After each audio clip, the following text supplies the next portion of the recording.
it increases anti-Semitism.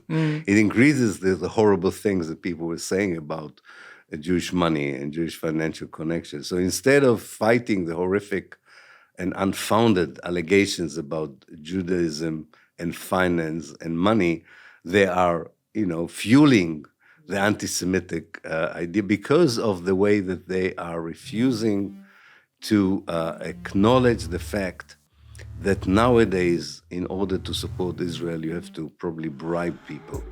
Whereas in the past, you probably could have convinced them morally that what they're doing is right. Things are so bad now. They're so bad, you need money, influence, intimidation, whatever. I've been working in the media now for more than 10 years, and there are some things that if you mention them, people start to get a little bit hot under the collar. One of them is the existence of an Israel lobby, a Zionist lobby. If you say those words, some people immediately accuse you of anti-Semitism. I know, because it's happened to me. But there is, without doubt, beyond any dispute whatsoever, an Israel lobby. It's real. What's more, it's very old. And it certainly exists on both sides of the Atlantic. Author Ilan Pappé is, without doubt, one of the best historians on Israel-Palestine out there. And in his new book, he looks at the lobby in both the UK and the US over the last century and a half. It's an extraordinary book, and I think some of the details will shock you. Ilan Pappé, welcome to Downstream. Thank you. Nice to be here. Thank you. It's great to have you on. I've been a huge fan of your work for a very long time. Thank you. Hugely impressive, influential historian. Today we're talking about your new book, Lobbying for Zionism. I just spoke a moment ago before the camera started rolling how there are coffee stains on it. That's fine. It's a good sign. It's a good sign. The book has been, at least the cover was red. Yeah, exactly. And I enjoyed it immensely. I mean, it's more than 500 pages. Yeah, I do apologize for that. But it's very readable. Yeah. But there was no other way of doing it. Yeah. Yeah. And it's what we could have done a series, frankly, on the content in here. Lobbying for Zionism on both sides of the Atlantic. So we're talking about, obviously, the Israel lobby, the Zionist lobby prior to the formation of Israel, but in two countries over more than 100 years. That's right. So it's almost a miracle. It's this short in a way. Exactly. It's a concise version, probably. What made you want to write this book, and why now? Yeah. Well, there was a conundrum that really bothered me for many years, but only recently has become more important to me than I think with everything else I was busy with, writing the history of Palestine and Israel. And there was the fact that I realized that Israel is probably the only country that still advocates for its legitimacy. And so that was one side of the coin. Why does a country, a state that is supposed to be a high-tech state with the strongest army in the Middle East, part of the Western world, part of the OECD, this very prestigious club of very developed economies, why is it still arguing itself, not people against it, but itself arguing that people should give it legitimacy? That was one side of the coin. The other side of the coin was trying to understand after 100 years why the Palestinian cause, that for so many of us is simple and just and understandable, is still denied by so many people, especially people with power.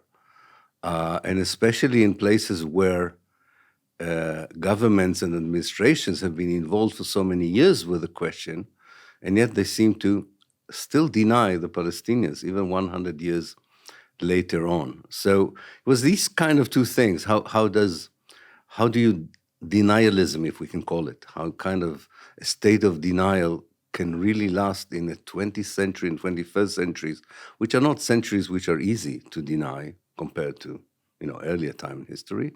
And yet, with this great success of Zionism in Israel to deny the Palestinians, they feel unsafe. And they want to convince you and me, and especially whoever is in power, that they are legitimate.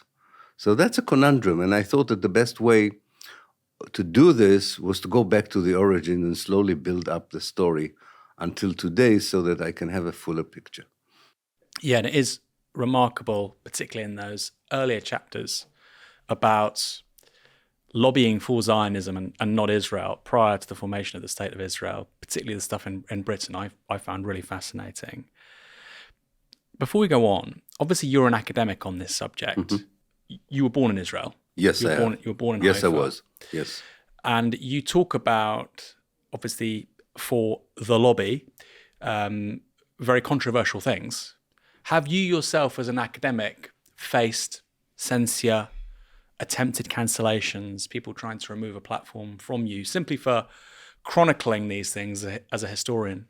Oh, yes. It started probably at the beginning of this century when I began to write more critically about Zionism and Israel. First of all, I was still teaching at the beginning of the century in Haifa, at Haifa University.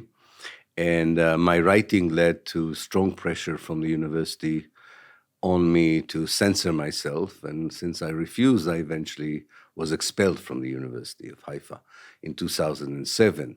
And I'm also barred from entering Israeli high schools and talk about these issues. I'm still an Israeli citizen, so I can go to Israel as a state. I'm not denied entry to the country, but I'm denied working as academic in the country. So on what grounds? What's the basis? That national security or? No, they were very clear. There was an indictment that was 10 pages long against me, and it had all kinds of clauses. One of them was that I'm defaming the state, which is not something you usually allege against academics, but in Israel you can. Disloyalty, lack of patriotism, lesser collegiality to my colleagues because I was supporting academic boycott on Israel, and all in all, supporting research on 1948 as an ethnic cleansing, which the academia and the Ministry of Culture and the Ministry of Education said it's tantamount to treason. So the allegation was very openly that my views disqualify me from being a member of the Israeli academia, which is quite surprising for an academia that thinks it's part of the Western world and part of a system which is supposed to, honor freedom of expression. And scientific inquiry and whatnot. Scientific inquiry. And since then, since I moved to England, I must say the University of Exeter has treated me very well since I arrived there about 17 years ago. So I don't feel at all censored in Exeter. But every now and then, I go to places and I'm invited and disinvited, especially in places like Germany, Italy, and France. Recently in the United States, I was stopped in the airport. I mean, these things do happen, but all in all, I have so many invitations, so the vast majority of the time I'm able to share my views with audiences, definitely in writing, but not only in writing. As you may know, and maybe that's the last point we can mention in this respect, that in my book in France, or one of my books in French, was its distribution was stopped and its publication was stopped because a new owner bought one of the most prestigious French publishing houses called Fayard. And Fayard used to publish my book, The Ethnic Cleansing in Palestine, in French. Sorry. Amazing book, by the way. Yeah, Hugely important. And a billionaire, a pro-Zionist billionaire, bought the Fayard publishing house. And the first thing he did was to decide not to publish anymore the book under the Fayard trademark. So we found another publisher. It was not a big deal, but it's an interesting way of censoring. And do you have a constitutional right as an Israeli citizen to free speech? So the things that you were talking about, are they meant to be enshrined in law? Yes, but Israel has kind of ambiguous legal system. On the one hand, it's a very liberal system that definitely upholds the right of freedom of expression. On the other end, it's all conditioned by the security services approval, or the army approval, or any of the security apparatuses that run the national security. So you can be, your freedom of expression can be safeguarded, but if someone in the Secret Service and so on says it is undermining Israel's international standing, it helps the enemies and so on, your right is immediately rescinded. So, it's a very conditional set of rights. And one should say we have 20% of the Israelis are Palestinian citizens. They have never had a proper defense from anyone on their right of self-expression, especially after the 7th of October. They really are being arrested left and right and suspended as students and lecturers because of just, human solidarity with the suffering of Gaza is enough to get you out of your job or into prison. And but even before that, there were. Let's put it this way. Maybe that will illustrate what I'm saying. If a Palestinian historian, Israeli citizen, would have said what I would have said, he or she would probably be treated far worse than I was treated. But I'm totally convinced about it. So, not to mention, of course, millions of Palestinians in the West Bank that have no basic rights of any kind.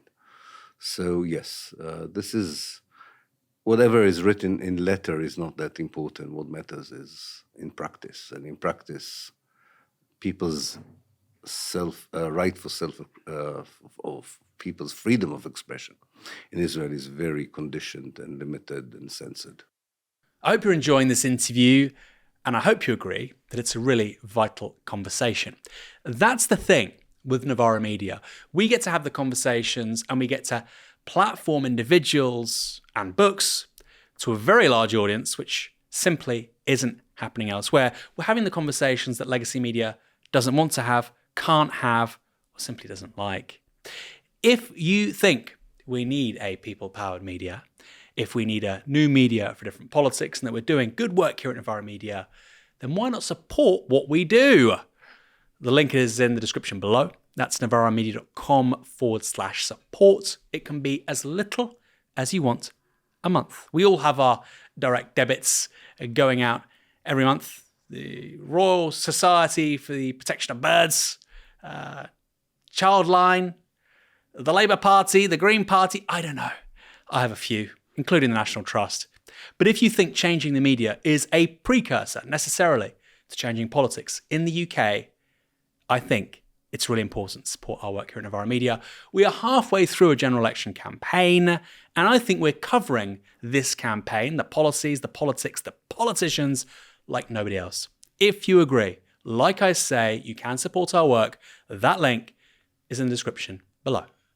That's hugely interesting because obviously nobody thinks that people in Gaza are free, or the West Bank are free, or Israeli Arabs are free. But the fact that even those constraints exist on Jewish Israelis is quite extraordinary. Yeah. We could do a whole other conversation about that book you mentioned a moment ago, The Ethnic Cleansing of Palestine, which was just a huge eye-opener for me. And I recommend that very much to people watching or listening. If you come back in the future, we can discuss it. I hope so. But today we're talking about the Israel lobby, the Zionist lobby. How did Zionism as a political orthodoxy begin? It began, and that many people are surprised when they hear it, it began as a Christian idea, not a Jewish idea. It was part of the dogma of the emerging evangelical Christianity as a result of the division between Catholics and Protestants, and later on all kind of theological streams developed out of Protestant Christianity. One of them was very strong, was the evangelical Christianity. And a special group of people there called the Restorationists, probably somewhere in the 17th century, definitely towards the end of the 18th century and beginning of the 19th century. We're talking about individuals, and that's why it's not that easy to locate it chronologically. But let's say quite a few years before Zionism appeared as a Jewish idea, for them Zionism was a religious imperative to try and convince the Jews, especially in Britain and the United States, to go to Palestine. as part of a divine scheme that, in their eyes, would ignite a process that would bring us closer to the end of times. So first the Jews return to Palestine, then the Messiah is coming back, then there's the resurrection of the dead, the Jews are converted to Christianity, and in various versions, 1,000 years of Christ begin. I mean, with various degrees of conviction, people felt about the next stages, but they were all united about the first stage, that the Jews, as they would call it, had to return to Palestine. Now, these people at first were just theologians, scholars, so that didn't mean much. But very early on, they succeeded in persuading laymen who were important politicians that this was a worthy project, not just because it might or might not bring back Christ, but because it opened the way for a strategic thinking of ceding from the Ottoman Empire that was controlling Palestine since the 16th century, and bring back the Holy Land, as they would call it, but also the areas around it, back to the rule of the Western world and Christianity. So you had at the beginning, this alliance between pious evangelical Christians and more imperialist thinking laymen, I could say, politicians.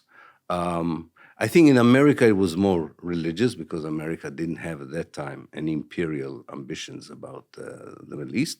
But for Britain, it was much more than the religion. For British, it was rethinking an old imperial idea. The old imperial idea in Britain that held on, I suppose, until the beginning of the 19th century was that you don't disintegrate the Ottoman Empire. Because if you disintegrate the Ottoman Empire, there will be a fight for the spoils, and everybody would fight everyone, which is how the First World War actually unfolded eventually. And so they were trying to keep it, they used to call it the sick man on the Bosphorus. They knew that the empire was declining, but they would try to hold it together to prevent this, scramble for provinces that used to be ruled by the Ottomans. However, when it came to Palestine, a strong lobby began to emerge saying that Palestine should be part of the Western world. Now, the moment their ideas began to impress Jewish intellectuals in the Central and Eastern Europe, there began to be an alliance between evangelical Christians, imperialists, British policymakers, and leading Jewish intellectuals. And they had their own reasons to want to cause the return of the Jews, as they would call it as well. For them, it was an answer for antisemitism. It was the best way to modernize the Jewish people, and it was a despair from the fact that Europe probably would never properly integrate the Jews. So everybody had his own discrete interest, but it was a powerful alliance already in the mid-19th century, definitely towards the end of the 19th century. And this is why, that's how Zionism became. And it's interesting, and with this I would end, that the Jewish people, or the Jewish leaders that led Zionism, were made of Western European Jews who did not at all think that their place is in Palestine. Part of them were British aristocrats, Anglo-Jewish aristocrats. They actually shared sentiments like the ones expressed by Lord Balfour in 1905 when he was the Prime Minister of Britain, that indeed there is anti-Semitism in Central and Eastern Europe that has to be resolved. But God forbid if the result would be an influx of Eastern European Jews into Britain. They wanted to stop it. Both the Anglo-Jewish aristocrats and Balfour wanted to stop the influx of poor Jews coming. And they also, after 1905, began to think they're all Bolsheviks as well, and so on. So it was trying to make sure into which direction the flight from Russia and Poland and Romania is going. And that would be. So this, I think that's a formative period of Zionism, where Christianity, imperialism, and fresh ideas of Jewish nationalism create together this project that says, let's colonize Palestine and create not just a British state there, but also a Jewish British state. I find this idea as well of Anglo Jewry, people with political influence, some of them serving in, senior government positions, Absolutely. In the First World War and whatnot. There were politicians, by the way, who were also anti-Zionist. That's right. But I find it extraordinary that there's almost this version of what we would today call pulling up the ladder.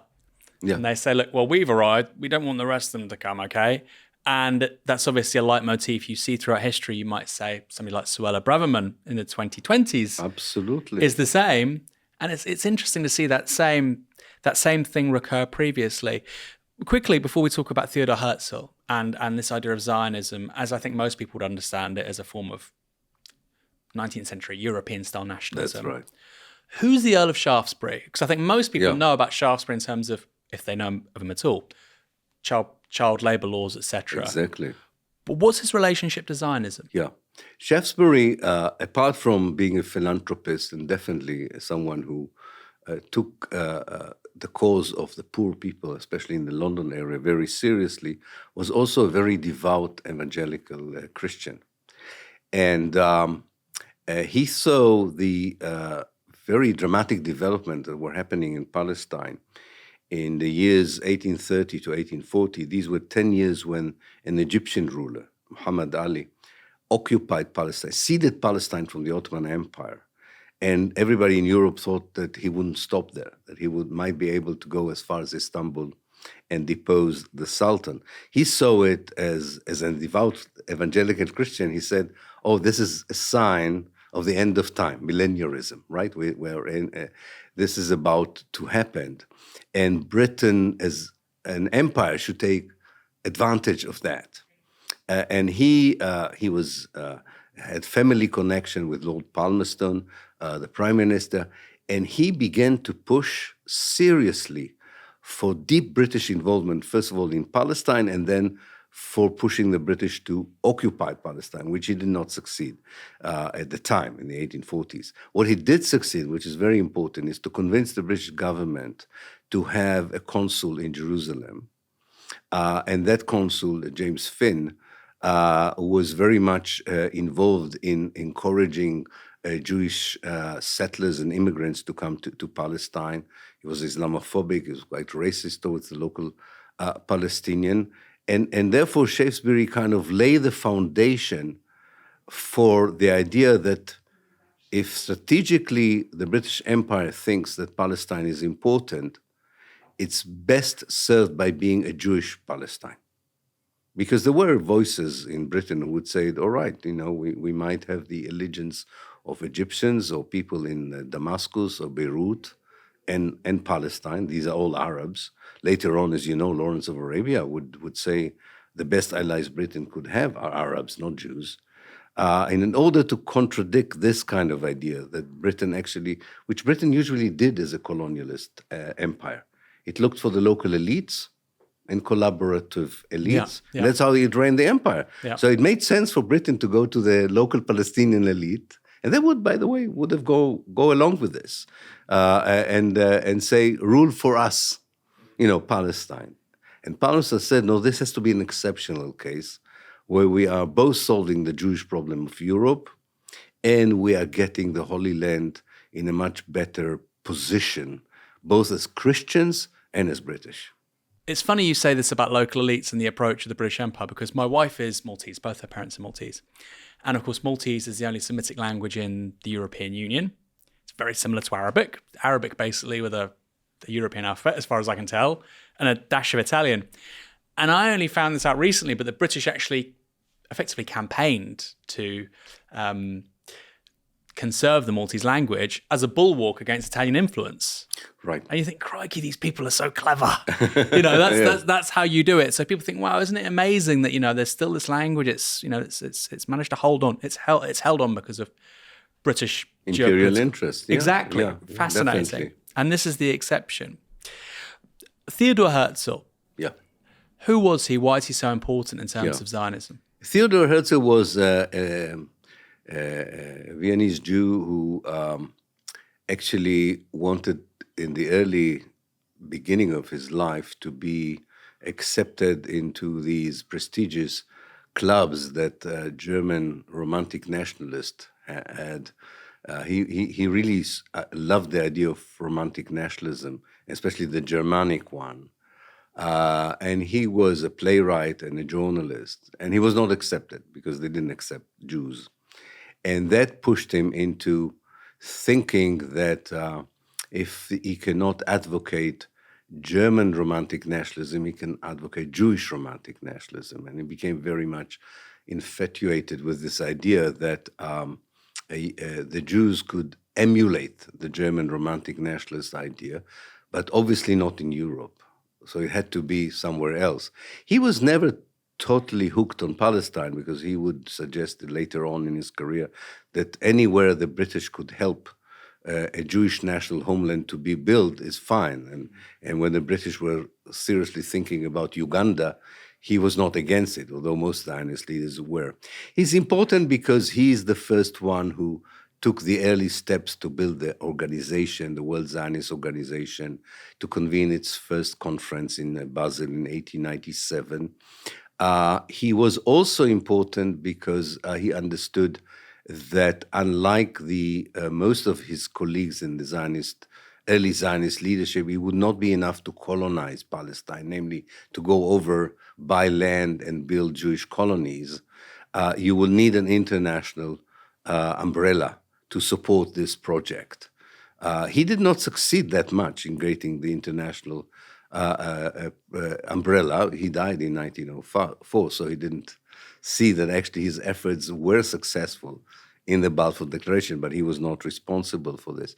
But he is considered, I think rightly so, the founding father or the early prophet of Zionism. What I found fascinating is what I found about the Anglo-Zionist aristocracies, which we talked about before. In every conversation he had with a leader or ruler in Europe, he kept explaining that this is not for the Western European Jews, it's all for the Eastern European Jews, and it will prevent them from entering Western Europe and Britain and so on. So it was quite an incredible beginning of Zionism. He, I think, planted this idea that if Europe doesn't want you, you can recreate Europe somewhere else. He knew that there was a problem there because there were other people there. But he said, for the sake of creating a new Europe, you can get rid of the other people. Which was very important for the next generation of Zionist leaders to accept as a moral imperative. And as somebody who's British, I like to think of myself as English, but British, the chapters you talk about with regards to Herzl's trips to the UK, his influence in the UK, and how he's received by British Jews in the late 19th century, is fascinating. So you effectively have domestic Anglo-Jewry, Jewish aristocracy, not really having much time for the man. No. But he's very well received by the working class Jews of the East End. Absolutely. Who were otherwise tempted by socialism, anarchism. But there's this political constituency which really can go one way or another. Exactly. Zionism and occupation of Palestine or socialism. And meanwhile, at the sort of upper echelons of Anglo-Jewry, that's very much not the case. And I didn't know this. I mean, I really had no idea about this. But obviously today you have the Jewish Chronicle, which is a pro-Zionist newspaper. But there were anti-Zionist Jewish newspapers with very large readerships. Absolutely. Absolutely. There were several of them. And they came from two different angles.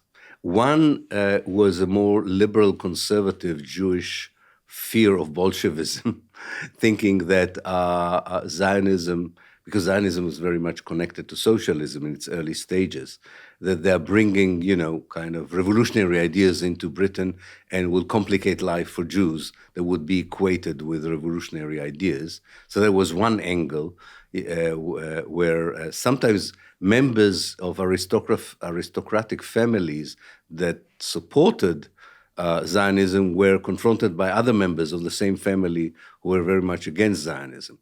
And then was the more, I would call the more devout socialist and communist who understood that socialism and even Marxism later on cannot be implemented through colonialism. and that their role is really to create in Britain a just society, not somewhere else. And they believe that anti-Semitism would be uprooted in a more egalitarian, socialist, or even Marxist society with other forms of racism. So yes, the Jewish Chronicle was actually the exception that proved the rule, because a lot of Jews were still very religious as well. And for the religious Jews, this was tempering with God's will, this whole idea of building a nation state in Palestine. It was a minority view. It was definitely a minority view until the Holocaust. You talk about it as aristocratic feuds about Zionism in the book. And again, that's fascinating for me. Some of the portraits of the individuals you really go over are really gripping. There's one called Edwin Samuel Montagu, very senior politician in this country. Absolutely. And he was an anti-Zionist. That's what we would call him today anyway. Yeah. And there are some things he says here which are just extraordinary. So I'm going to read this really. He refers to Zionism as a mischievous political creed. If a politician did this today, they'd be over. That would be the end. Yes. This gentleman was a British Jew operating at the very highest levels of politics. And he wrote a memorandum saying, the Turks and other Mahmadiyans or Muslims in Palestine will be regarded as foreigners, just in the same way as Jews will hereafter be treated as foreigners in every country but Palestine. He goes on to say, the sympathy which the president of the local government board suggests is widespread and deep-rooted in the Protestant world, with the idea of restoring the Hebrew people to the land which was to be their inheritance, is, I fear, very often a thinly cloaked desire to get rid of the Jewish ingredient in Protestant populations. And then finally, and this is extraordinary, I assert that there is no Jewish nation. The members of my family, for instance, who have been in this country for generations, have no sort or kind of community of view or of desire with any Jewish family in any other country beyond the fact that they profess to a greater or less degree the same religion. It is no more true to say that a Christian Englishman and a Christian Frenchman are of the same nation. Wow. And this is 100 years ago. 100 years ago, yeah. Utterly extraordinary. Extraordinary, so relevant. When I wrote this particular pages, it was before the 7th of October. And since the 7th of October, a lot of young Jews, especially in the United States, began to dissociate themselves more clearly from Zionism and sort of redefine their Judaism. And it's like a closing of a circle. They go back to his basic idea that for them, Judaism is a religion and not a nation, not nationalism. So yes, he was very prophetic. Zionism turned the Palestinians into aliens in their own lands. And in many places, when Zionism claimed the Jews are not the nation of the home country, but they are a different nation, they alienate them. They turn them into aliens, In some places, it was very disastrous, like in North Africa. When Zionism convinced enough Jews in Morocco that they are aliens, although they lived there longer than most of Moroccans, But they told them, no, you're not Moroccans. You are a different nation. Not surprisingly, the whole attitude towards them in Morocco changed. So what are you? You're self-declaring yourself to be a different nation. And this is at the time when Morocco fights for decolonization and self-determination, right? Zionism was awful. Obviously, it victimized the Palestinians more than anyone else, but it was bad news for the Jews. It was really, there's some places where the Zionist idea have ruined the life of Jewish communities. Iraq, especially in the Arab world, and North Africa, but not only. So it was an ideology that really intoxicated the relationship between the Jews and the rest of the community around them. As somebody who's not British by blood, and this is a different conversation. I have very, I hope, considered criticisms of Zionism precisely because if you're a British Jew and you're saying your homeland is Israel, well, what does that mean for me as somebody whose, ancestors aren't from here? And to go back finally to Mr. Montagu, he writes, if Palestine will be the national home of the Jews, all the voters in my constituency will tell me, go home. Absolutely. Really extraordinary. And then this final detail, this is according to Mr. Weizmann writing about this. After the Balfour Declaration, He says there was nothing new in what he had to say, but the vehemence with which he urged his views, the implacability of his opposition, astonished the cabinet. I understand the man almost wept. Yeah. I mean, wow. I mean, this should be a Netflix series. Yeah, exactly. Really extraordinary. But it's a history we've just completely lost in this country. Totally. I don't think most people have been aware of this, because the power of the Zionist narrative is that it has a simple version that so many people, were educated on. And it was never done with high resolution. So people did not look at the innuendos and the details. So that's why a lot of important details that I think explain much better what Zionism is are being lost in this kind of very simplistic reductionist version that most people have on Zionism. And the only way of unpacking it is really by having a detailed history of this, because otherwise you can't do it with sound bites, that's for sure. So to fast forward, maybe we'll go back to the Balfour Declaration in a moment. I mean, it's obviously an important moment in this story. Absolutely. But to talk about the Israel lobby in this country, obviously that's only the Israel lobby after the foundation of the State of Israel. Labour Friends of Israel, which I want to talk about at length, when are they founded? And who are the driving forces domestically behind the formation of Labour Friends of Israel? Yeah, the Labour Friends of Israel are founded in the early 1950s by very important people on the left wing of the Labour Party, surprisingly. Ian Mikado is one of them, but also Nye Bevan, the one who founded the NHS. It's interesting that they bought into two mythologies which were incorrect. One, that in Israel, socialism has really been implemented in the best way possible, given all the disappointments from the Soviet Union and other places. So they thought that they sort of looked at the kibbutz, in which 1% of the Israelis lived, as if this was Israel as a whole. So it was the socialist dream come true. So they felt they need to make sure that this is supported. Secondly, people don't probably remember this, but the Labour Party already in the Attlee government between 1945 to 51, before the Conservatives came back to power, was quite hawkish in the Cold War politics. Its discourse on the Soviet Union was not different from the conservative one. They didn't hesitate to support Franco as a bulwark and Salazar as a bulwark against communism. They supported all the reactionary rulers in the Arab and Asian worlds and African world just to maintain the empire, or not the empire itself, which they were willing to disintegrate, but the British influence there. So Israel was both, ironically, was both a socialist dream, but one that belongs to the Western world in the Cold War. And I think that was how they created it. They were not the initiators of this idea. The Zionist lobby before the creation of the State of Israel already had long experience of how to deal with British politics. And very much like their counterparts in America, who in the very same time would found AIPAC, the famous pro-Israeli lobby in the United States, at the very same time had this idea that you need to understand the political system you work in, and you have to influence politicians from their very early days in the job or the early career stages. And they already knew this in the 1900s when they started trying to influence British members of parliament to support Zionism, long before Balfour Declaration. So the machinery was already there and very effective.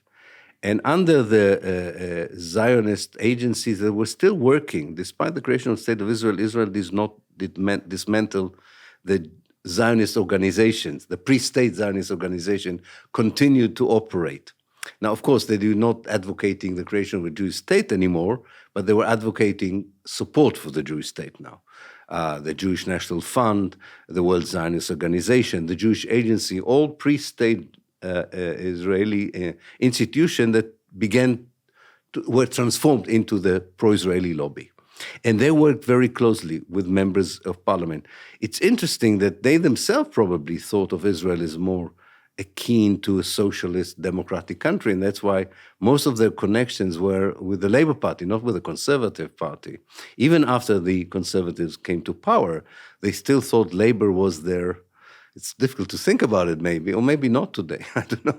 Think about Keith Starmer, again, a circle closed again, that Labour was a safe bet as someone who would be presenting the Israeli case both in the parliament and should they return to power also in the government. And of course the TUC were very important for them, the trade union council was very important for them as well. And they had a very close relationship to the Israeli equivalent of the TUC. Yeah, the Histadrut, which is very, very much so. Which never seems to talk very much about workers' rights. No, not at all. I mean, worker rights in the sense that Israeli Jewish worker rights were, they definitely advanced these rights. Yeah. But they totally ignored the rights of the Palestinian citizens of Israel. And in Britain, they were not arguing for workers' rights. They were arguing for Israel and its policies. The extension of foreign policy interests really through Absolutely, the Labour movement. Absolutely.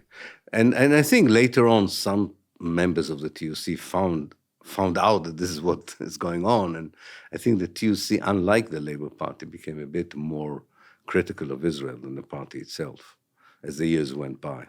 See, I think a lot of this would shock people who are listening, who are watching.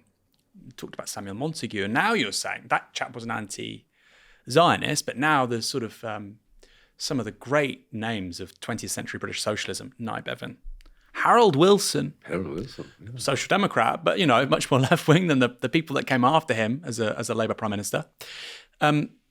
These were big supporters of the state of Israel. And I do find it interesting, like that world of the early 1960s, because I've read about how Harold Wilson referred to Lee Kuan Yew, the father of Singaporean, capitalism, as a social democrat. Yeah. And it just, for us in the 2020s, is so strange that, ostensibly British socialists were saying that Lee Kuan Yew and Israel were socialist states. Yeah. Very odd. Very odd indeed, because Wilson, on the other hand, was a strong critic of the apartheid South Africa. And, everybody who worked with him remember that he said that he had red lines when he came to apartheid South Africa. He would not allow the party at all to show any sympathy to apartheid South Africa. And with the same commitment, he talked about Israel. He said, and I won't allow anyone to criticize Israel or to show lack of support. So he kind of equated the ANC, or there was not yet the ANC, whatever was the liberation movement in South Africa, with Zionism. And this is at the time when people in his own party, like Christopher Mayo, were there on the ground and telling him what they saw with their own eyes, how Palestinians are being treated before 67, and Wilson, as we know, after 67. And it somehow did not at all register with him that the Palestinians were victims as well of something that deserves British sympathy and so on.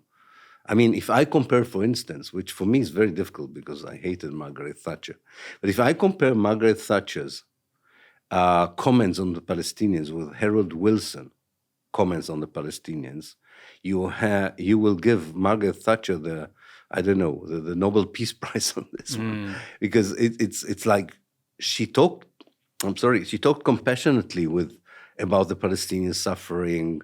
She was aware of what was going on. Don't misunderstand me. People would think that I'm a Thatcherite. I'm not at all. But she had this basic awareness of what's going on in Palestine. Wilson was there. It's not that he didn't see, but for example, he was honored with planting a forest on the ruins of about 3 or 4 Palestinian villages, the Britannia forest. And people were trying to approach him, said, this is not a recreational park. This is an erasure of massacres and ethnic cleansing. Nothing. Nothing moved him on this very, very interesting and intriguing. And why was that? Because you've talked about the role of these lobbying organizations from the early 20th century, how they that's the word, they groomed politicians Absolutely. right from the start of their careers. Was it because of that, or was it because of the Holocaust and a sense of wider European collective guilt that hadn't been avoided? It goes together. He was groomed from the very beginning by the by the labor friends of Israel, and they knew how to bestow honors and more than that, influence on him. But there must have been something ripe there. It's kind of ripe soil for this kind of influence. Namely, and he talks about it in his book, Chariots of Israel.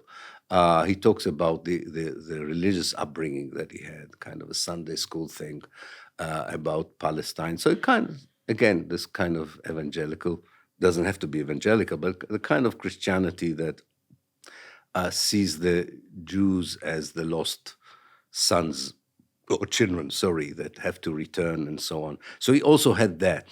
It didn't mean that everyone who was like that immediately became so pro-Israeli as he did.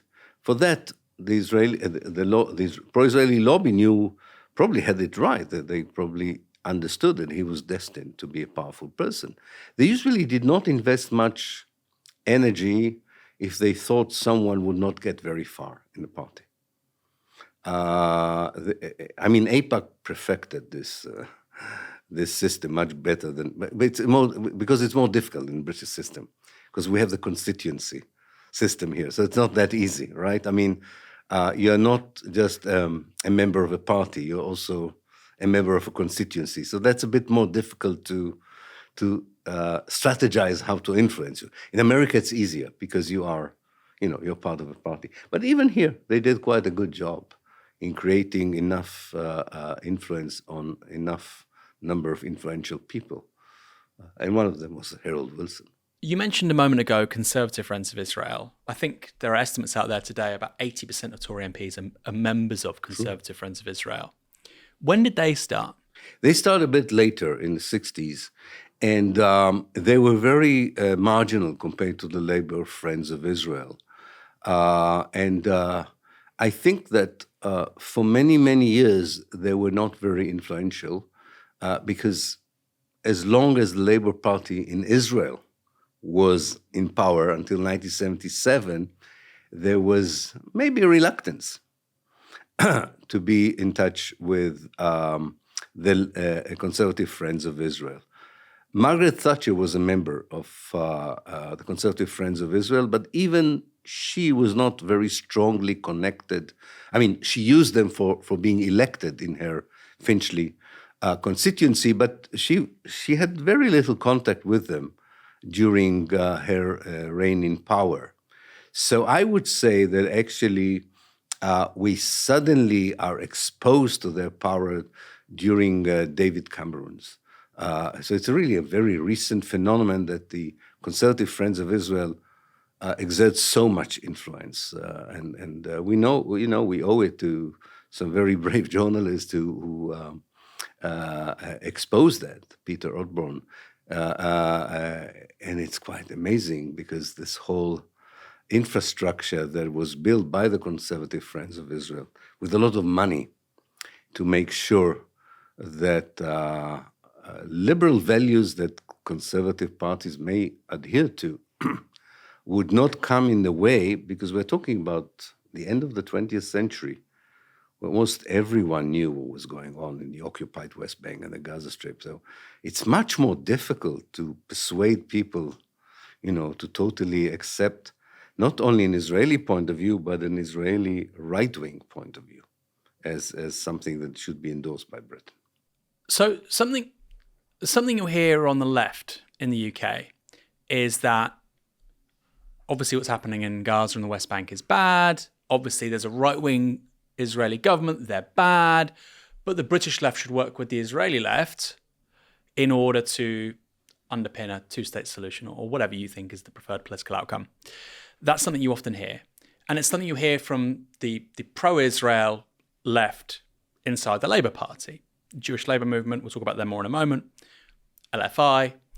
And they'll say, these are the avenues through which actually, if you want to help Palestinians, you should work with these guys and commit yourself to this politics. What you're saying, though, actually, since the 1950s, is these are the precise interests which have underpinned apartheid, the impossibility of Palestinian liberation.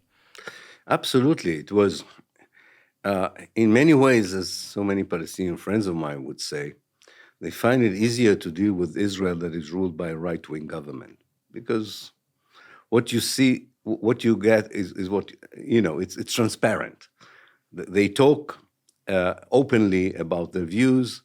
It's not complicated. You can easily show their racism, their lack of willingness to compromise, and so on.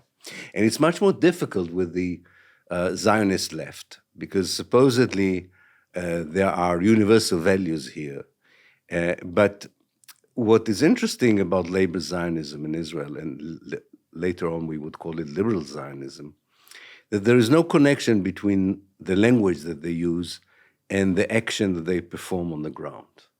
So there is a deception here that is very sophisticated and for many years worked very well, that you talk about, unlike the right wing in Israel, you talk about the wish for peace, for reconciliation, and yet you build more Jewish settlements in the West Bank than the right-wing governments. But you talk much nicer about the future. And it takes time. It takes time to cut through, this deception. And this was kind of provided the shield of immunity for Israel. As long as it seemed like liberal or left Zionist parties are at the realm. But it was really a kind of thing that mesmerized people and blinded them to what was going on the ground.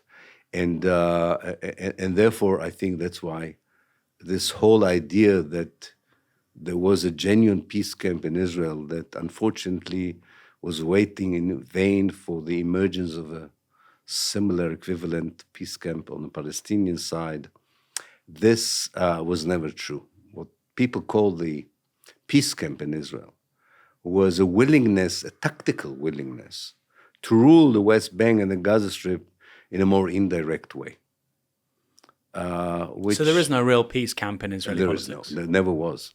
There are small anti-Zionist individuals and groups, like Matzpen at the time, Compass. There are members of the Israeli Communist Party, I think, who genuinely believe in peace, which is reconciliation, which is admitting what Israel did in the past and now looking for rectification of injustices and building a future on the basis of equality. But what is called usually the peace camp in Israel is not thinking in equal terms. It thinks about ideas that would allow Israel to be more indirectly involved in the life of the Palestinians, very much like South Africans were thinking about the Bantustans at the time, that you can allow them autonomy, and that would mean that you're not occupying them directly. And it took some time for some Palestinians who believed in it to wake up and understand that actually this is worse. The best way of describing it is to talk to people in the West Bank and the Gaza Strip, and they will tell you that life after the Oslo process in 1993 was far worse than life before. That is, life after the peace agreement between Israel and PLO became far worse for the vast majority of the Palestinians. Peace process usually should mean improvement in your life, the way you live. And in every aspect of life, life became much worse for Palestinians after the Oslo peace process. And this is a reflection of what the peace camp in Israel is, because the peace camp in Israel determined the conditions and terms of the Oslo Accord. So going back to the Jewish labor movement for a moment, they were originally called Pole Zion, is that what you call it? Pole Zion, yes, the workers of Zion, yeah. And today, they still exist, Jewish labor movement. You have many Labour Party members, Labour Party MPs. And if you say that the Jewish labor movement is a pro-Israel organization as part of the Israel lobby, you'll be generally called an anti-Semite. That's right. Generally. Presumably, however, it is part of the pro-Israel lobby. Absolutely. It is meant to talk to workers or unions on the need to include unconditional support for Israel as part of their socialist worldview. So they act as an embassy for Israel or ambassadors for Israel. That doesn't mean that they're not acting also for universal rights of laborers or workers in Britain. It's not mutually exclusive. But definitely the reason they were created was to colonize Palestine, then to support the colonization, and then to sustain the state of Israel.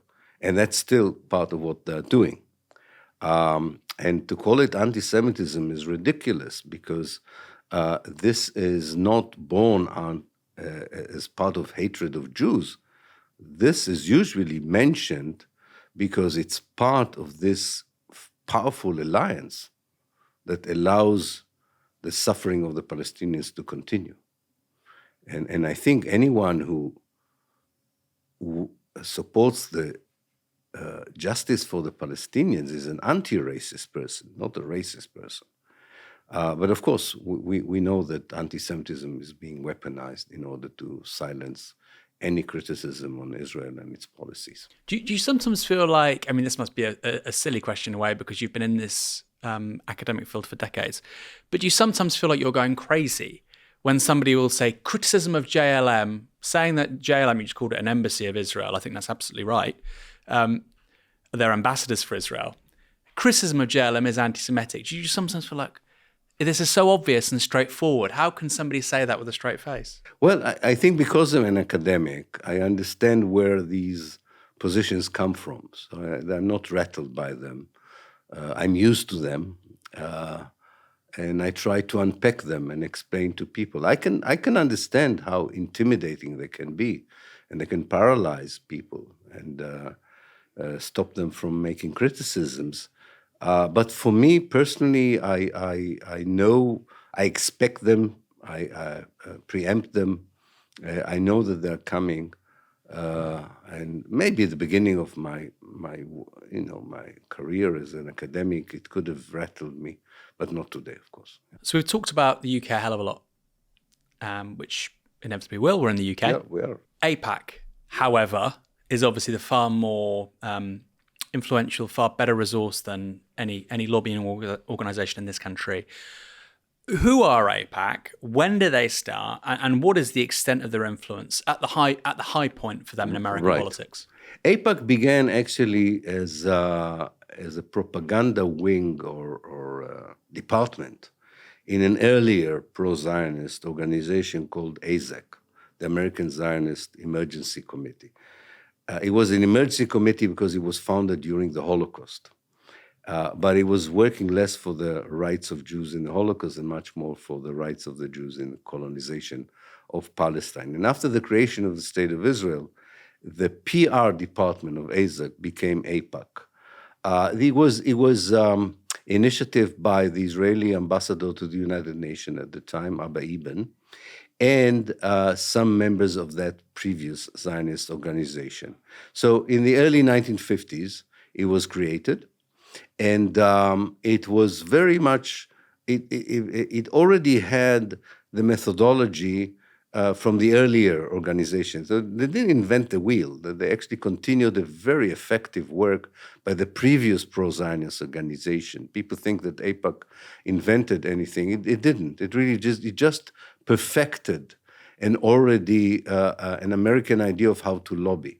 That is targeting politicians from an early stage of their career, flooding the newspapers with letters at the time, buying time on radio, later on television, creating scholarship for students and academics to make sure that they will be pro-Zionists, making sure that in every walk of life they have a presence where there is even this modicum of potential that someone might influence the American policy towards Israel. And there were, because we're talking about the nation of 300 million today, but already then, it was a mega organization, undoubtedly. Still is. And its apogee was really under Bush. Yeah, apogee was under Bush. Bush Jr., I should say. Bush Jr., exactly. and because it made a strategic decision that its future relies on the conservative side of the Republican Party. In a way, the Obama years were not prophesized correctly by them. They didn't expect the Democrats to come to power, and yet, and I hope they're wrong, and they may be right, they thought that the exception of the rule of American politics are a democratic administration, that America's, at least near future, is a Republican, and not just a Republican, a far-right Republican. They might be wrong as well. I mean, we can see, if you look from 2000 until today, you cannot say that any of the party dominated the whole 24 years, right?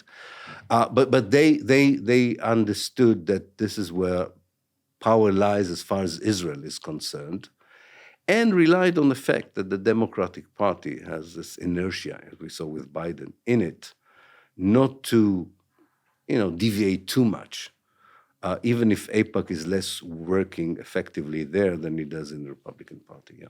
But what's quite extraordinary, you've said that there, is that actually, obviously, there's this huge pushback against Zionism now amongst younger progressive Jewish Americans and younger Americans and younger progressives. But there's also increasingly a strand of thought on the US radical right.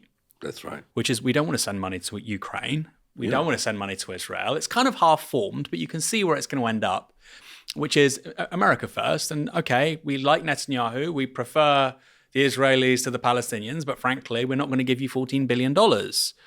That seems almost like a glitch in the matrix when it comes to AIPAC. Yeah. How has that happened, and how are they responding to it?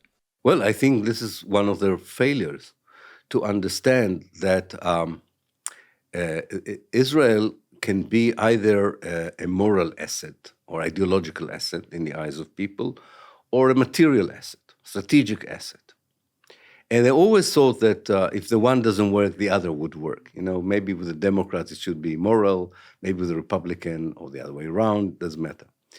And then I think they failed to see the development in the area as a whole. Namely, the arm industry in America does not have to see Israel anymore as its preferred target. They can sell enough people in the Arabian Peninsula to buy, probably to pay even more for the weapons. And they failed to understand the connection between isolationist tendency that you're talking about and its possible impact on Israel. Probably what blinded them is this weird combination you have today in the Republican Party between Christian Zionists, who still are very powerful in the kind of Tea Party wing of the party, and as you rightly say, the isolationist extreme right wing, who would probably in the future would not want the American support for Israel to be on the same level that it is today. Yeah, they missed that, and I don't see how they can adapt themselves to this new reality. I'm sorry. Talking about the impact of AIPAC on US foreign policy. Now, one might think it only really applies to Israel, but again, one of the really illuminating parts of this book is actually showing the role of AIPAC in lobbying for the war in Iraq. Yeah. Now, I'm not saying that Israel pushed the war in Iraq. It's primarily pushed, obviously, by neoconservatives, people around George W. Bush. But there is clearly a very strong lobby, former Israeli leaders or serving Israeli politicians, newspapers, and AIPAC itself. They are promoting this idea of war with Iraq very heavily. Why? Because these are organizations, AIPAC is an organization that exists to promote the interests of Israel, but it's interfering in the politics of another country to invade a third country. Yeah. I think it's a quid pro quo between, tit for tat if you want, between the neoconservative lobby of America, which is not pro-Israeli by essence, but is supporting very hawkish American policies in the Middle East, an Islamophobic kind of conservative think tank. And they understood that if they can describe their wish for deeper American involvement in the Middle East as a project that defends Israel, it will have more allies on Capitol Hill to support this aggressive policy. And that's why you have this kind of connection. So I think AIPAC by nature was not interested that much in American, assault on Iraq, but it owed it in a way to the neoconservatives. Now, many of these major thinkers on the extreme right, or the neo-right as we call it, neoconservatives, were both serving in pro-Israeli think tanks and neoconservative think tanks. Usually you can find them in both. So the two kind of programs went together. And Israel was never able, although it wanted, through AIPAC, to even play a more active role. If you remember, Bush Sr.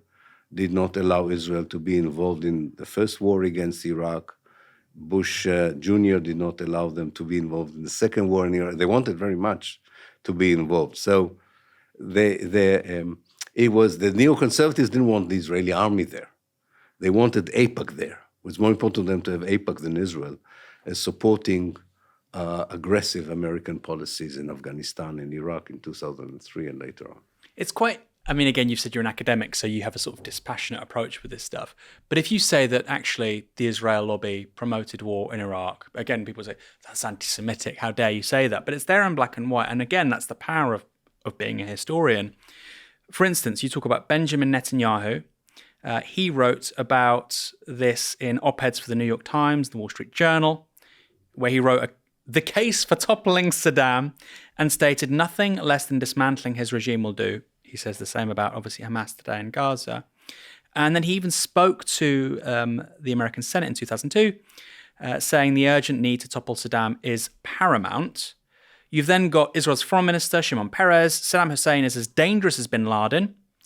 And then last but not least, Ehud Barak, again a former prime minister, who wrote an op-ed in the Washington Post saying the Bush administration should first of all focus on Iraq and the removal of Saddam Hussein. This is the quintessential failure of US foreign policy. Absolutely. So far this century. Yeah, it's black and white. And it's being cheer-led to the rafters by those politicians, also AIPAC. And then this is really extraordinary. You've got this from Gary Rosenblatt, editor of the Jewish Week. Washington's imminent war on Saddam Hussein is an opportunity to rid the war of a dangerous tyrant who presents a particularly horrific threat to Israel. He went on to say, the Torah instructs that when your enemy seeks to kill you, kill him first. Yeah. And then you think, this is almost play for play, the exact same thing we're now seeing in Gaza and the West Bank, particularly Absolutely. Gaza right now. The play for play, from the politicians to the columnists. And yet the American political class seems to be falling for it all over again. Yep. Yeah, because a longevity of a lobby ensures that it's almost part of the DNA of the politician not to question these things and by inertia repeat the same arguments, whether they are relevant to the reality or whether they are fanatic or messianic, doesn't matter. But aren't there politicians who say, hold on, these are the guys, people around Biden, for instance, who would say, look, these are the guys who said Iraq was a smart idea 20 years ago. There are some of them. You know, one of them just retired from the minister, from his cabinet. I think some of them are seeing this, but certain generation, the Biden generation, it's part of their DNA. I mean, Bernie Sanders is an exception, doesn't prove the rule in the Democratic Party. But it's the younger. We have to look at these younger Democrats and see how far they will go. I think they would find it very difficult to repeat these kinds of slogans or justifications. We've talked about Christian Zionists a few times. What's their role been in promoting effectively a permanent war on West Asia in the last 20 years? Because something we've not really covered in this interview so far is the hypothesis that Israel wants the United States in West Asia permanently. It's constantly looking to start wars in the region, presently with Iran, so that America is stuck there, which actually serves Israeli interests, whereas really America wants to go to the Pacific, deal with China, to a lesser extent deal with Russia. So you've got the foreign policy interests, actually, the US is saying, we don't really want to be in West Asia. But then you have the ideology of the Christian Zionists saying, no, we absolutely want to be here. How has their power sort of ebbed and flowed over the last 20 years? Clearly, it's at a high point with George W. Bush. But they must be doing something right, because the US has never been more active in that part of the world. Yeah, but it's not only Christian Zionism, it's also petrol and oil. Don't underestimate the importance of oil here and gas and fossil energy. America is definitely not leading the world towards diversification and alternative energy sources. So it's still a very important resource for American economy and energy market. So it would be interesting if petrol and gas was not there, whether these thinly kind of theological justification would have been upheld. I don't think so. I think it's a combination of this theology in a country. We know America is a country with a large number of very religious people who can easily be galvanized into ideas like that. That is true. But it's also the mecca of capitalism, and it needs to go together. It needs to go together, and the natural resources in the Middle East on the one hand, and it's the role of Christian Zionism on the other, and are the reason that Israel can persuade America to be in West Asia. So I wouldn't say that it was just the Israeli success. There are other interests there. We cannot deny the fact that certain ideologies of the regimes in the area are playing into the role of the Americans. I mean, like the Iranian regime. We also know why these political Islamic movements have arisen, because America did not allow the secular left, to be a power to reckon with in that area. So you got the political Islamic movements. And so it's a bit more complex than that, but definitely, and I think that is the most important bottom line. If you take Israel out of the equation of American politics in West Asia, America would be either very isolationist, and by that stop doing harm there, or would be progressive and stop doing harm. Israel does not allow it to go either way fully, but it might happen. I'm not taking a teleological determinist view of American policy. I think it can change. I presume you've heard of somebody called Luke Akehurst. Yes. Who hasn't? He's all over social media. He's now a prospective parliamentary candidate. He'll probably be an MP. He was, I think, without doubt, the most powerful figure on the Labour Party NEC. Still is. And he was also a lobbyist. I presume he doesn't do that for now, for We Believe in Israel, which is connected to BICOM and is, again, part of this big pro-Israel lobby apparatus. Is there a precedent in British politics? You know, you've talked about 150 years of this stuff. Is there a precedent in British politics of somebody so deeply ensconced within the lobby, not being lobbied, part of the lobby, also being such a senior figure within the Labour Party? Yeah, I mean, in other parts, I can think about Herbert Samuel as being someone like this, but he was the Liberal Party, not the Labour Party. I'm not sure that Harold Wilson should be exempted from our historical assessment as someone who was both the lobbyist and the Prime Minister of Britain, and never saw any contradiction in those two capacities. So I think, yeah, probably you have it in him. Other than that, no, I don't think so. I mean, I know Tony Blair. I write about it. Tony Blair owed a lot to the Israeli lobby for his success in the fight for the candidacy in the Labour Party, not for the Prime Minister, not for the national elections. He won them without the Israeli lobby. I don't want to rewrite history here, but definitely to be elevated to be a candidate, he needed the Israeli lobby. But he didn't act as a lobbyist for Israel. I mean, he had his own problems, so to speak. So yeah, that's quite unique. That's quite unique. Well, you say Wilson, who of course very pro-Israel, but I'm trying to think of somebody whose job was to be a lobbyist for a foreign country. And you said Herbert Samuel. It's the exact. I mean, it's the exact same thing. Although of course he was Jewish. Yeah. And that makes the Akehurst story all the stranger.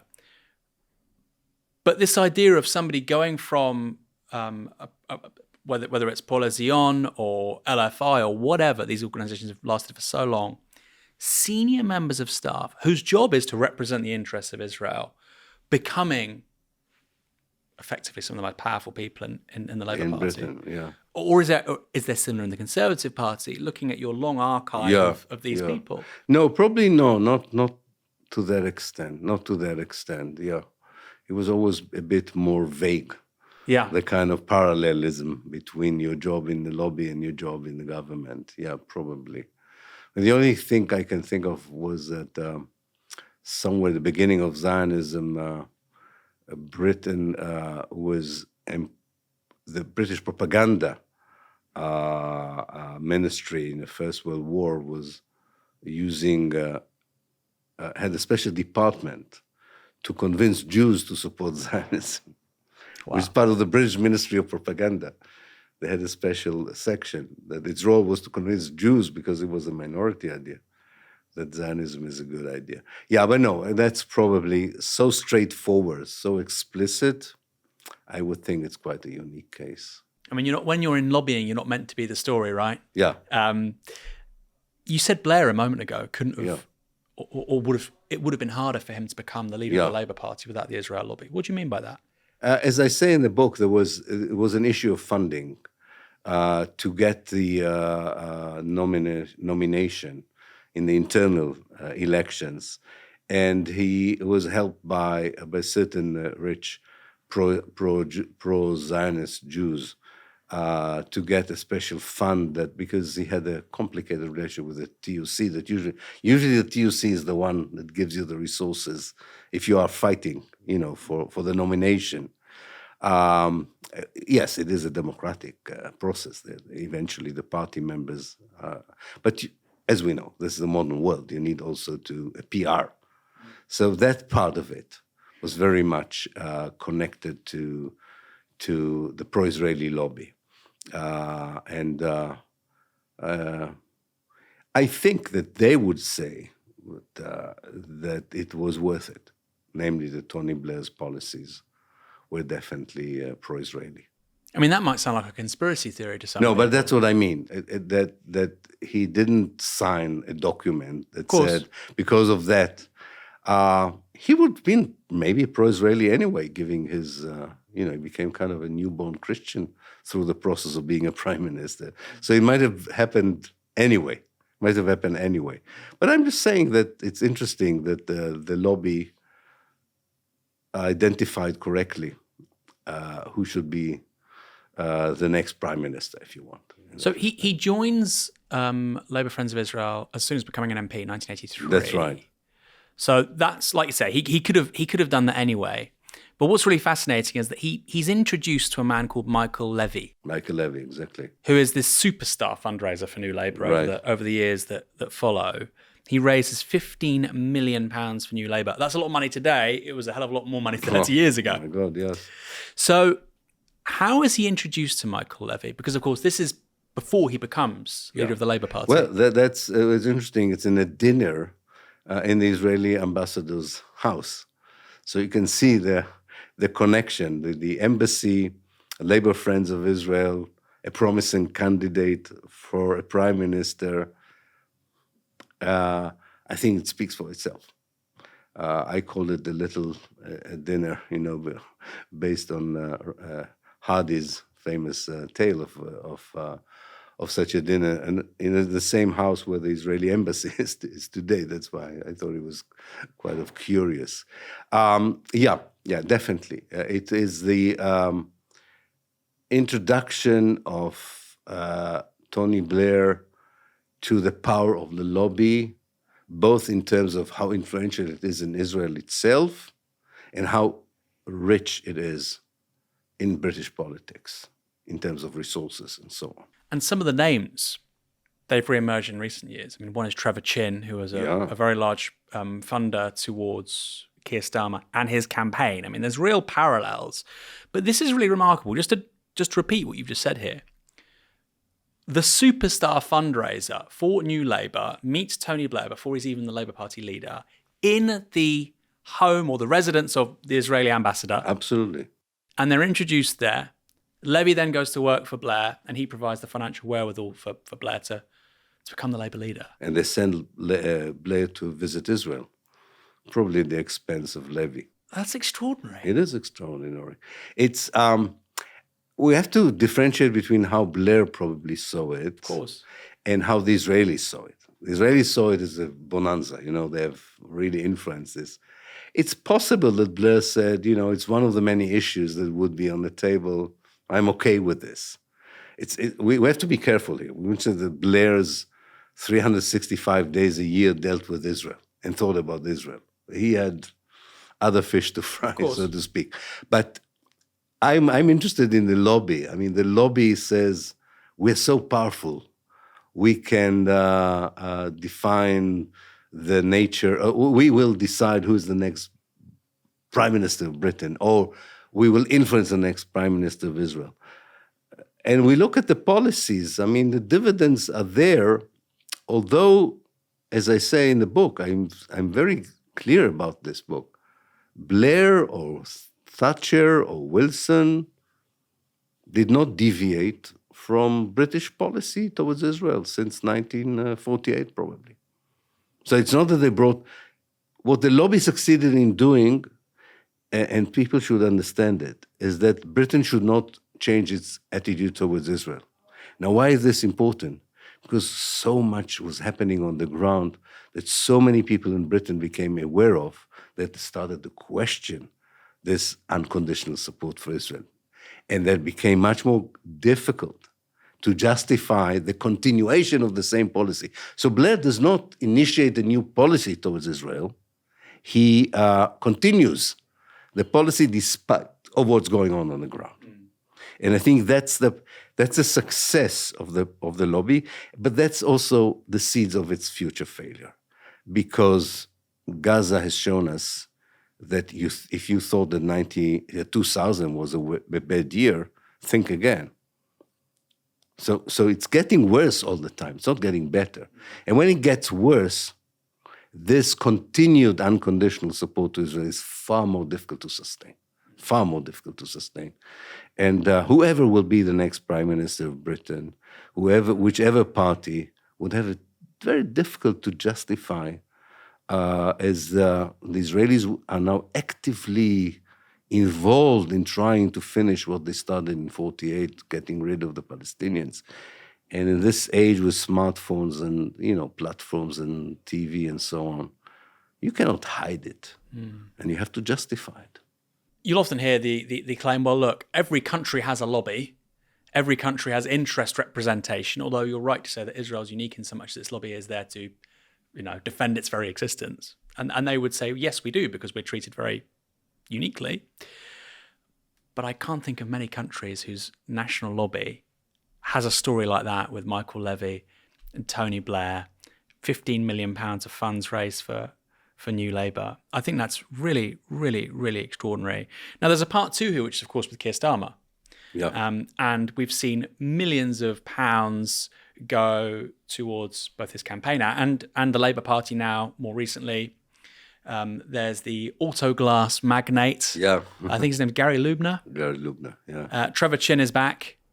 And what I find super interesting, and maybe you have some insights on this, is you have Labour Together, who raise huge amounts of money, which is this organisation / think tank. They fail to declare it properly. And they say, well, the reason we didn't declare it is because some of the people involved are Jewish and we don't want to generate an anti-Semitic response. Yeah. And it just all looks very strange. It looks all very strange. And it defeats the purpose because it's so mysterious. It raises and it increases anti-Semitism.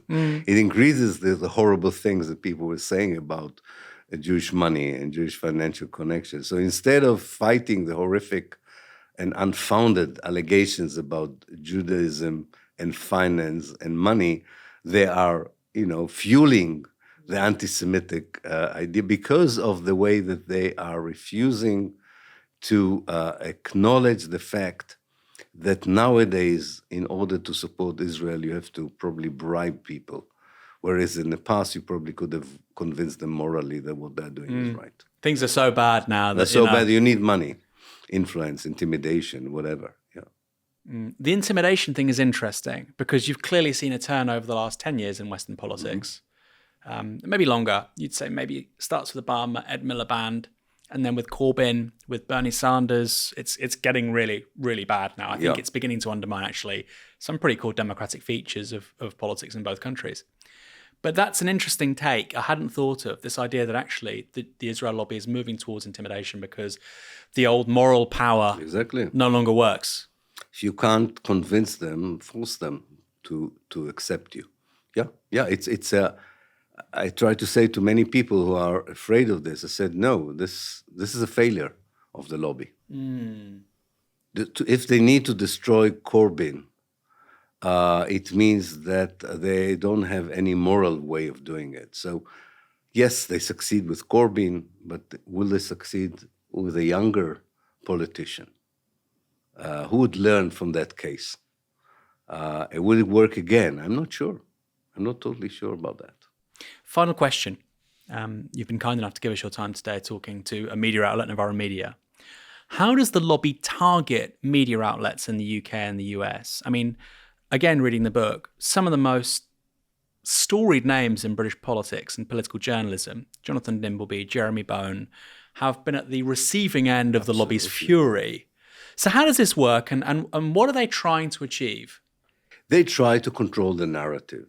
And they really believe that weaponizing anti-Semitism would even convince or deter a very well-known journalist for using a certain language, for exposing certain crimes that Israel commits.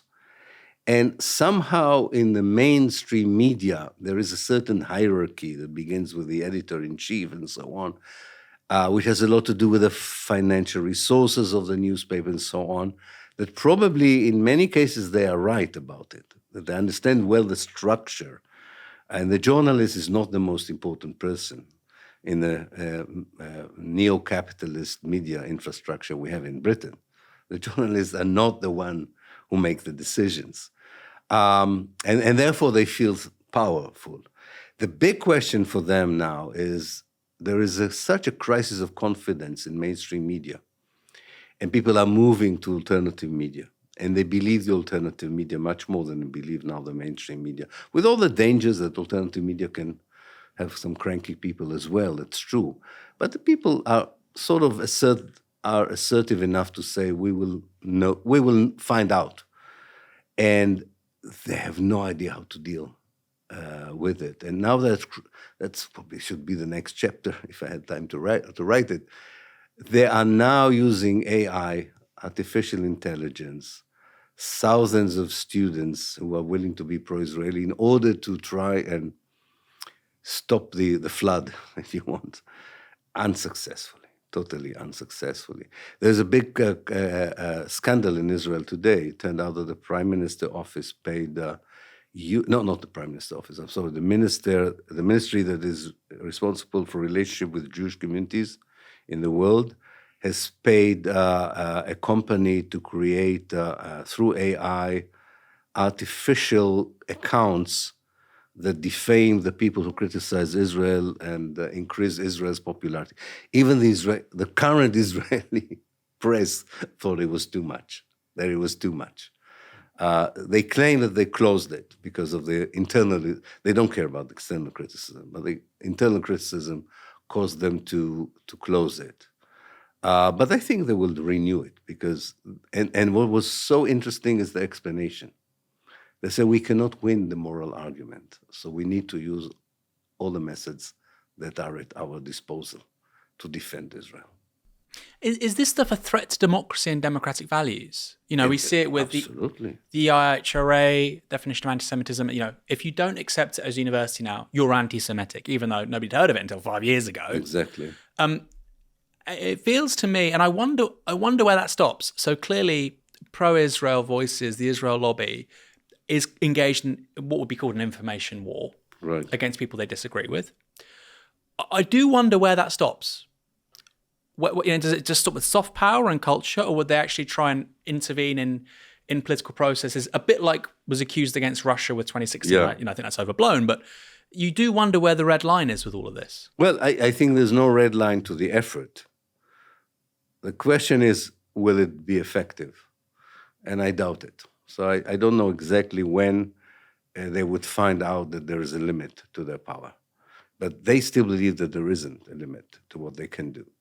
So it stops when they're crossing a red line that you and I cannot imagine. We don't know what it will be. But we can predict quite safely that there will be such a red line because they have no inhibition in the way that they're working. Ilan Pappé, I have learned so much. Thank you. In this hour, and the book is phenomenal. Real pleasure speaking to you because, like I say, your work over recent decades is invaluable.